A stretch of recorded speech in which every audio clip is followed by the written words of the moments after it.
what the state of the country had to do with what happened. So how did how people felt affect what happened? It's almost like, for instance, a good example of this is Trayvon Martin. What did people do to protest against Trayvon Martin?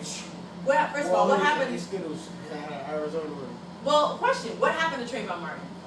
He was shot. He was shot. What was he wearing when he got shot? Everybody knows. He was wearing a hoodie. So when people wanted to stand up against that, stand up against what was happening in Florida, everybody put on a hoodie. There was a Million Hoodie March. There was all of that. The whole kind of protest against Trayvon Martin was influenced by what happened with Trayvon Martin. The issue of racial profiling, you guys have heard of that word, racial profiling? It's something huge. It's always been going on. But Trayvon Martin's tragedy really kind of like brought to light for everybody. It made everybody kind of come together. Poverty was something that a lot of the people in Nicaragua had in common. A lot of people were struggling. And because a lot of them were struggling, they understood what was wrong and what was going on in their government. The fact that they were upset about that kind of gave them the energy and conviction to, form the Sandinista group and to kind of revolt against the government.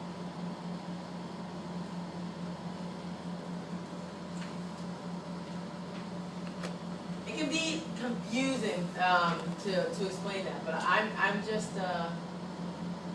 curious. Okay, for Joshua and Isaiah, because I can see that you're kind of like thinking over this. I have a question for you. Do you think this quote is true? This quote. There's only one quote. Poverty is the parent of revolution and crime. Do you think that's true? That question right there. No, I'm asking you, like, forget the question. Do you feel that this quote is accurate? Do you think it's true? Do you think that poverty can make people, can influence people's decision to, I mean, think about it. You guys know about Hurricane Katrina, right? When Hurricane Katrina came, a lot of people lost their homes. A lot of people were in really tough situations, and all of a sudden a lot of people were in poverty. And because of that, a lot of people in the United States had what I would call mini revolutions, and there was a lot of crime within New Orleans because people didn't have what they needed. That's what this quote is really identifying, that poverty is an influencer, or rather it is what can create revolution. It can create a situation where crime can happen. It's because people are fighting back. It's a really, really, really powerful quote. I think it is complex. But I think the easiest way to look at it is like what I said initially, was like a parent is someone that raises a child, is someone that gives birth to a child, that influences a child. What it's saying is that poverty is the parent of revolution, or that poverty is the parent of crime. Meaning that poverty influences revolution. The poverty influences crime. In the Sandinista revolution, that's exactly what it did. Because people were in such great poverty in Nicaragua, it was one of the reasons why people band together to fight against the Somoza family.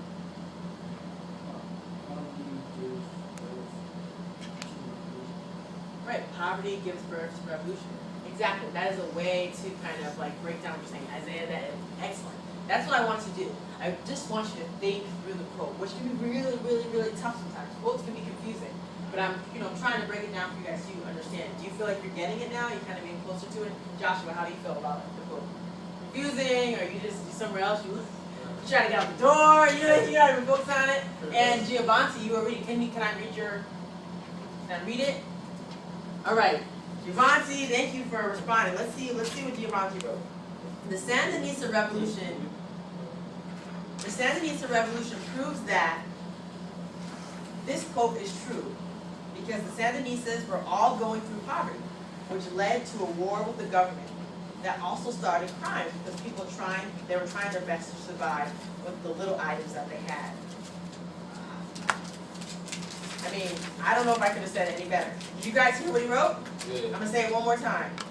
This is what he wrote. The Sandinista Revolution proves that this quote is true because the Sandinistas were all going through poverty, which led to a war against the government that also started crimes because people were trying their best to survive with what they had. I mean, that's a pretty darn good interpretation of the quote. I know that these concepts can be really complex, but I really appreciate you guys trying to look through them. You put your stuff away. We'll probably talk a little bit more about this tomorrow with the graphs. Oh, Oh, not tomorrow. Joking. Thursday. There's no class tomorrow. All right? You guys good? All right.